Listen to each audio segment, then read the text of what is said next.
Welcome back, chat. We have another true crime story to watch. This one is called When the Suspect is Smarter Than the Detective. Confession, and you're not gonna get one. On a seemingly regular evening in 2011, Georgia, top 10 states. alarm bells began to sound itself in a local 7-Eleven. Reports of an armed robbery began flooding into the local police department. But upon arrival at the scene, the suspect was nowhere to be found. After expanding the search, that's when it's assumed police heard commotion in a house nearby. And without any other leads, they stormed in, discovering a known heroin addict sitting inside with a gun. Without any other evidence, they arrested the man and brought him to be interviewed. The so-called addict was Jeff Pearson, the man who committed the robbery. And the following goes down in history as one of the only times a man single-handedly beat the cops at their own game. All that while experiencing horrific heroin withdrawals. Heroin addict? What? This is what happens when the suspect outsmarts the cop. The next 24 hours were captured on police cameras within the interview room. But conversely to most footage similar to this, it was originally uploaded to the suspect's own YouTube channel on the 25th of September 2011. This is the first sign of what makes Jeff a cult figure and a legend within the interrogation community. Jeff was held in police custody for almost an entire day, but all of the footage from the 3 interrogation sessions held barely 15 minutes. Jeez. Given that robbery and arrest took place within the state of Georgia, the usual minimum sentence would be around 10 years imprisonment, ranging up to a maximum of life without parole. But it would transpire that Jeff wouldn't end up doing a minute of this time. And instead of serving multiple decades behind bars, he spent a day being served drinks and candy while delivering a masterclass in what to do while in police custody.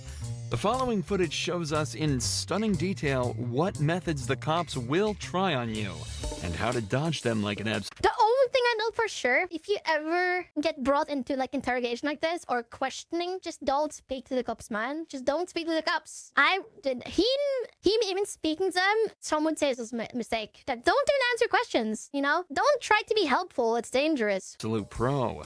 The footage starts with Jeff handcuffed in a small, windowless room dressed in prison scrubs. It's clear he's already been processed and spent some time in a cell, likely while the cops spent some time gathering the evidence and prepared to question him. Am I under arrest? For now. I'm under arrest? Yeah, I'll explain everything, but before I explain myself to you, before we talk to each other, I need to read your rights, okay? What am I under arrest for? Well, like I said, I need to read your rights first. Obviously, the charge is robbery, okay? Jeff immediately opens by asking if he's Am I under arrest? You're in prison scrubs, in handcuffs, in a police interrogation room. Yeah, you're probably under arrest. Under arrest, and on what grounds. From the first moment, it's evident that Jeff has done his research, as this is exactly what you should be doing in this situation. From here, there are 2 options. If you're not being arrested or detained, you can state that you're also not obligated to stay and answer questions, and you should be completely free to leave the interrogation. If you are being arrested, you can then immediately ask for a lawyer and stay silent until you're provided with one. These options give you the best chance of stopping the police in their tracks and allow you to create the best defense possible. What's amusing is that when you're being arrested in America, the officer is actually legally obligated to remind you of this. Take a listen to the Miranda warning that this detective reads out to Jeff. You have the right to remain silent. Anything you say can will be used against you in the court of law. You have the right to talk to the lawyer. No one ever remains silent, though. Hey, by the way, you have the right to remain silent. Yeah, not me, no. I won't. For advice before we question you. If you cannot afford to hire a lawyer and you want one, a lawyer will be provided for you. If you decide to answer questions now without a lawyer present, you'll still have the right to stop answering questions at any time. Does that make sense? You've probably heard these before, haven't you? These 3 points are incredibly important and are often overlooked by the average citizen due to the panic of being arrested in the first place.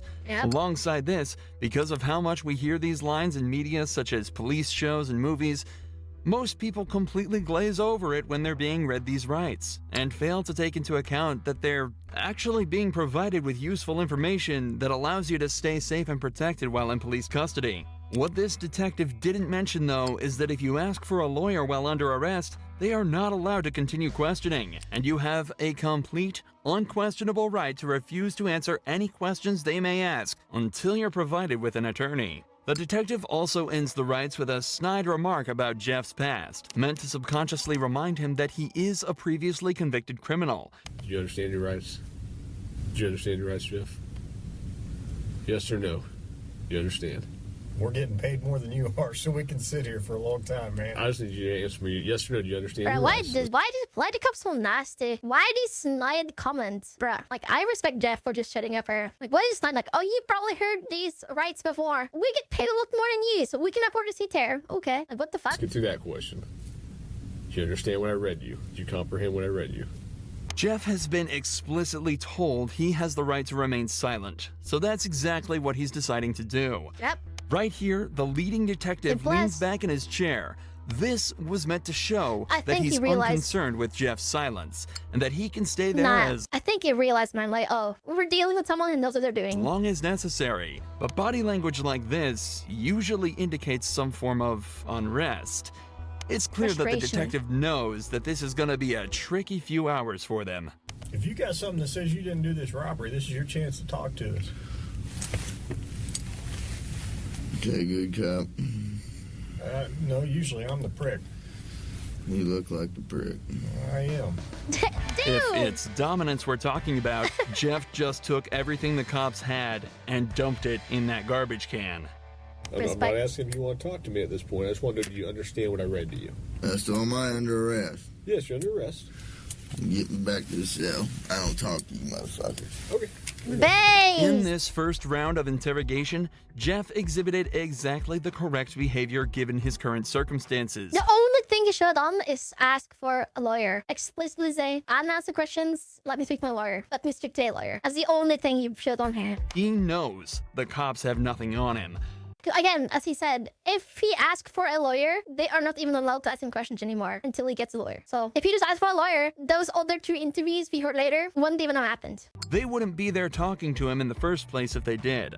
So he stays silent. And so it's off back to his cell he goes. But 2 hours later, he's brought back to the same room for round 2. You wanted a Coke? Yeah. You gonna be able to pop it open, or you need me to? I need methadone. You need methadone? Yeah, you guys can get me that methadone. I don't have any. Do you have medication for it, or a prescription for it? Or? No. What do you need methadone for? Because I'm a fucking junkie, and you guys, I can't get no methadone. I'm gonna go through withdrawal here in a minute. A can of soda is all Jeff requested before he returned to the interrogation room. But he immediately mentions the withdrawals that he's likely already starting to feel. However, methadone, the drug Jeff asked for at the start of this conversation, can be used to significantly reduce the effects of the withdrawal. It can even reduce the cravings he's also probably been experiencing for the entire time he's been in police custody. How long you been using heroin? Long time, buddy. 10 years? 15 years? I hardly been alive that long. What are you trying to talk to me about here? Talk to you about what happened last night. Look, here's the deal. Either you're in a bad set of circumstances, or you went and committed an armed robbery last night. Yeah, All right? I'm in a shitty, wrong place at wrong time, obviously. I didn't commit no fucking armed robbery. All right, then let's talk about this. Let's I not don't have keep nothing. up I the don't talk act. to the police, man. Jeff is clearly through with the personal talk and wants to get back to the matter at hand. In his eyes, he's been arrested for something he didn't do and wants to get out of there as quickly as possible. Okay. I've been through the system, buddy. I know how I know it you works. have. I know you have, You're Jeff. not my friend. I'm not your friend. You're trying to fucking get me. Or you're No, trying I'm not trying to get all you. you're trying to get is some Yeah, fucking... dude. I'm not trying to get you. Yeah, okay, buddy. Okay, buddy. Not trying to get him? Okay, buddy. stupid ass fucking confession, and you're not gonna get one. Jeff, I'm not going to get a confession out of you for nothing. Exactly, because I And didn't I'm do not trying nothing. to get a confession out of you. Okay, I'm gonna tell you. What? I Yeah, ain't shut the commit no fuck up armed then. What do you robbery. mean? And y'all ain't got no fucking evidence saying I did. Let me go. All you did is find me sitting in my buddy's house because my fucking buddy's dog's going ape shit. I go outside. There are cops everywhere. And they spotlight me. They say, come here. I say, what's up? They search me. They ain't find Hang on. nothing. What's Let up? me read this. No. before- Yes. Because I'm not going to sign it. You don't have to sign it. But let me read it for you. Okay? I'm not signing nothing. You don't have to sign it. The irony of this cop saying he's not trying to get Jeff while he has him handcuffed Yeah. in an interrogation room questioning him So is silly. very amusing. But even through all this, every part of what Jeff said here is so perfect, it almost sounds rehearsed. It's an incredible display of personal legal defense, and is even more impressive when you layer it with the fact that Jeff is almost definitely starting to experience withdrawals. I also want to highlight the point Jeff made about how cops are simply trying to force a confession out of him. Yep. One of the main techniques used in these interrogations is the read technique, developed by a former cop and psychologist in the 1960s after he extracted a confession from a man accused of murdering his own wife. The technique consists of 9 steps, beginning with a polite discussion about why the suspect is being accused of the crime, followed by using certain body language and actions within the interrogation as a display of guilt. The method ends with offering the suspect 2 alternative statements they can agree with, one of which is slightly more acceptable than the other, but whichever is chosen admits guilt and is counted as a confession. This method forces the suspect into a corner and is exceedingly good at extracting false confessions from innocent suspects.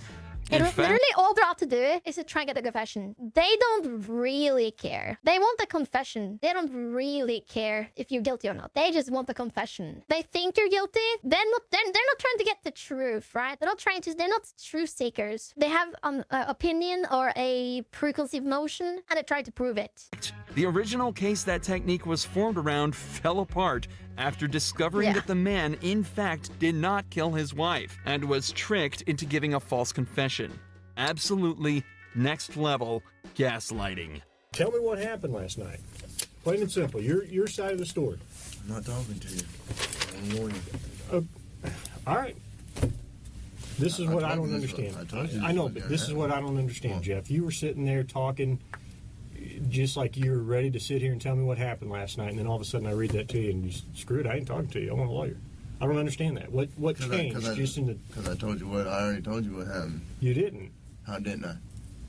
You didn't tell me what happened last night. How didn't I But- just tell you what? But now you've handcuffed me, and I can't talk to you because you asked for an attorney. That's so funny. Now you've handcuffed me, he says, while pointing to his handcuffs. So, okay, that's fine.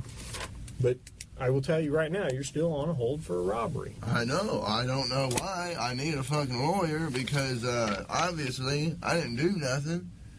And obviously you guys know I didn't do nothing because I've been arrested for the same bullshit before. Yeah, like, and you if they guys had don't any interview proof, me this much. So, they wouldn't wham, do this. bam, thank you for the coke. Put me back in the cell. We That's haven't my home. interviewed you yet.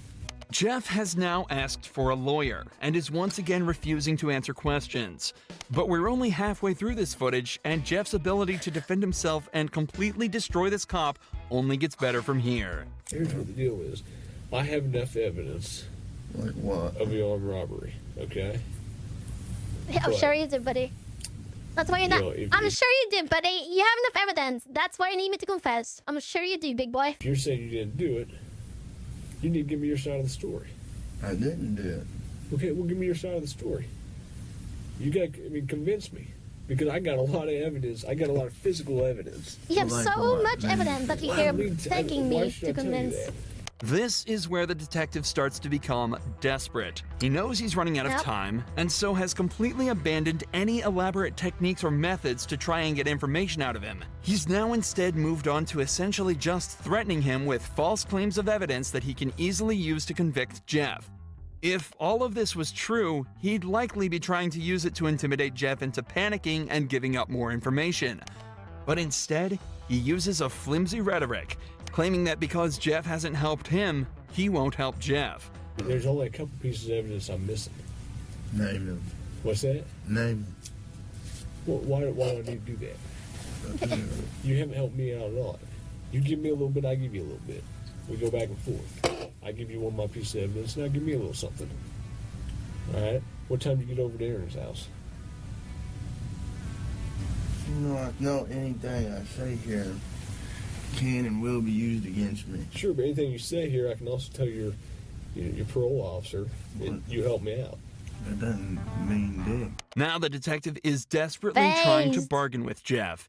If he helps the Based. cops out, they'll put in a good word with his parole officer. But Jeff immediately realizes that means absolutely nothing. What does a gold star mean if you're stuck in prison for 20 years? This further enforces the idea that cops have absolutely nothing to convict Jeff with, and also shows that they know they're running out of time. Jeff has asked for a lawyer, yet they're still sitting there questioning him, as if that's not a blatant violation of the rights. Yeah, I think even if Jeff started speaking now and committing and or confessing or acquitting himself, he already asked for a lawyer. So all of this is inadmissible. Like all their questions are not worth squawked anyways. That they have read to Jeff on 3 separate occasions. They know that if they don't get anything out of him soon, their time will run out, and Jeff is watching the clock closely. For the next 4 minutes of the interrogation, Jeff continues to deny and combat anything the police say to him. They bring up the gun that he was found with, continue to try and strike a deal, and even try to scare him by taunting him with what being back in prison would be like, and without any of the drugs he's grown a dependency to. But throughout all of this, Jeff stays totally stone-faced. He knows he's almost won. I'm done, man. Fuck this. I'm not even answering. All this shit that I just said is gonna be fucking written in the discovery now, right? What? You haven't said nothing. I mean, every little stupid thing that you've asked me, dude, is gonna be in the discovery. I'm not even going to do discovery. The prosecutor is. Okay. So, Jeff is a you goat. halfway What know the the fuck? system, how things work, we halfway don't. Am I right? I half-ass know Yeah. that the only reason I came up here is to get a fucking Coke. Okay. And I got it, Based. but now I want a Butterfinger. But that's not going to happen for a while.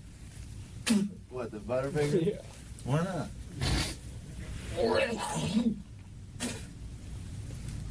Well, I need to go to the hospital. I'm coughing up blood. Okay. Let's go to the hospital. For the last few hours, the police have been questioning a man who is clearly in pain, denying him access to the legal prescription drug that would help him deal with his issues, and questioning him repeatedly on a crime for which they have no evidence for.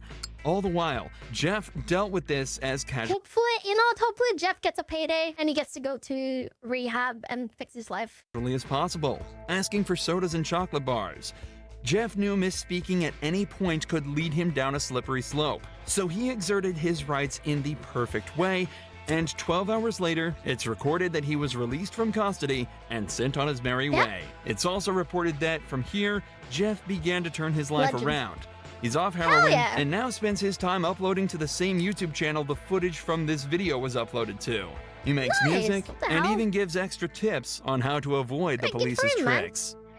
Oh yeah, see the crazy part is if he didn't do this, there's a very high, very likely chance he would have been put in prison for 10 plus years for this crime, even if he didn't commit it. But since he kept his head cool, took his time, did not play their game, followed the rules, he saved himself. Good for him, man.